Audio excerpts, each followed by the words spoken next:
Hey everyone, thanks for joining us today for Business Ego Juku. My name's Christy and I'm your host for today, so let's get started. Welcome back to Business Ego Juku. My name's Christy Ishii and I'm here with David Wagner. Good day. Hi, David. David is a business communications specialist and NHK host. And today's topic is going to be around structure and logic. I really am so interested and really excited to hear what you have to say about this, because when I'm speaking to clients, family, or friends all across the board, especially in a bilingual setting, a lot of times the thoughts and the themes of the conversation start to drift. It could be due to a language barrier. It could be due to, some, thoughts, somebody interjecting in the side. And so I wanted to ask you, what's the best way to make sure that you have structure and logic in your communication style? Yeah, so in business communication, we need logic and we need structure to get things done.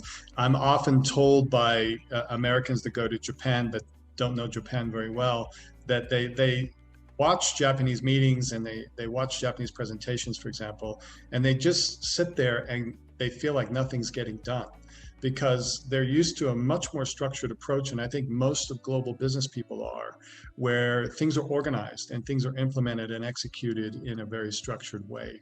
So what I want to do with you very quickly today is show you one slide that can help you to understand how setting things up will be to your advantage. Let me just pull that slide up here. And this slide talks a little bit about logical structure. And I've divided a conversation into three parts: introduction, body, closing. So introduction is the beginning, body is the middle, closing is the ending. And what I want to focus on today is the introduction, how you set up a meeting, how you set up a presentation, how you set up a negotiation. Now, this isn't always true. This isn't 100% true that it will be used 100% of the time. But generally, this is a really good structure for you to think about in preparing and executing what you want to do in a business meeting or negotiation or presentation. There's multiple components. Let me start off with the greeting. The greeting is obviously something as simple as who you are, what your name and responsibilities are. But I think the key point in the greeting is a credibility statement. Why should I listen to you? So for example, Christy, you're a lot younger than me. I'm not going to ask your age. But when I meet somebody your age, I'm thinking to myself, I'm a busy guy. Why should I give you any time of my day? What do you have to say that's worth listening to? So this is the important credibility statement. You tell something about your background that shows that you have experience that's worth listening to. After that comes what's called a hook. Hook is a way of grabbing attention on the topic and introducing the topic. And there are three general options for these. You don't do all three of them, you just choose one of them. A rhetorical question is a question that you ask somebody to spur interest in the topic. Have you ever thought about XYZ? Don't wait for an answer, you just pose the question. The second option is a striking statement or a strong statement. You could say, COVID-19 is exploding across the world. That's your topic. So you use a statement that's strong and powerful. The third one is a joke or humor, which I think is hard to do cross-cultural setting. Some people like to break the ice in the beginning with a joke. So you choose either a rhetorical question or a striking statement or a joke to lubricate the atmosphere and start to introduce the topic. Then you move into the context. The context is the background or the situation. Why are we here today? What are we going to talk about? What's the theme? So today we're here to talk about next year's business plan. Then comes the objective. Objective is the goal by the end of the discussion, the end of the meeting. So by the end of today's meeting, I hope we can make a decision on my proposal, for example. Then comes the agenda. The agenda is the body discussion flow. There are three agenda items today. The first is, the second is, the third is. So we have a guide of where we're going to go at. Then comes the key takeaways. Key takeaways is a concept many Japanese don't know about.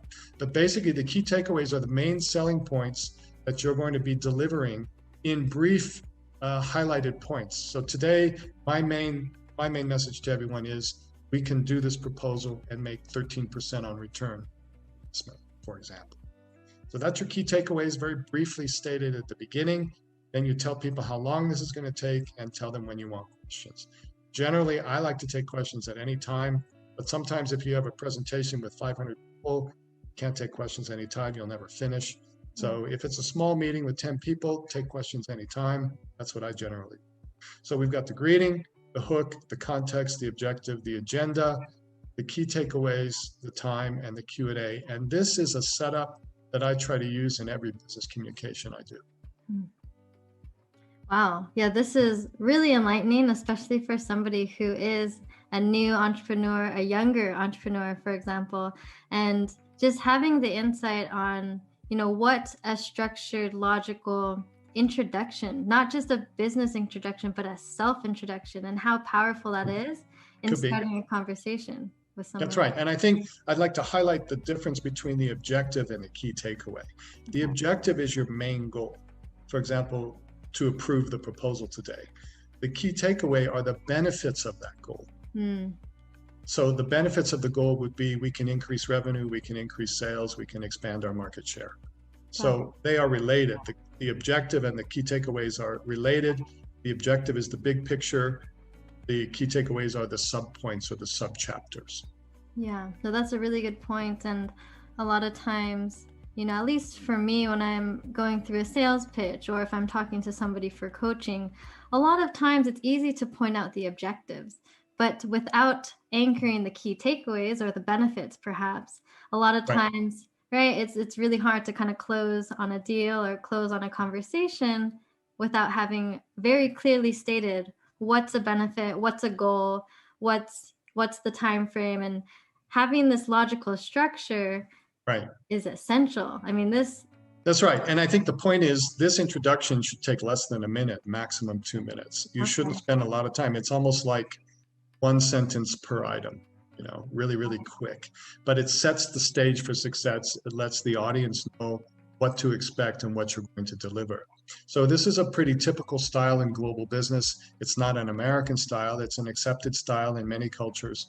And I think it's important to consider it in your communications for Japanese with non-Japanese. Important to consider, but also highly effective if employed in what you're doing. So definitely a huge piece of knowledge for folks who've never actually structured their introductions before. And I'm really excited to see, where people will take themselves and being able to present what they want to serve people with and, make that selling point hit home. So absolutely. Yeah. So setting things up in the first 1 or 2 minutes of a meeting or negotiation can be a smooth pathway for success. Yeah. Fantastic. Thank you again so much, David. This is my pleasure. Good working with you, Christy. Let's talk soon. All right. See you next week. Thank you. Good day. Bye-bye. Bye-bye. Hey everyone. Thanks so much for tuning in to this week's session of Business Ego Juku. We are going to have new videos every week, so be sure to check it out and stay tuned. See you next week. Bye.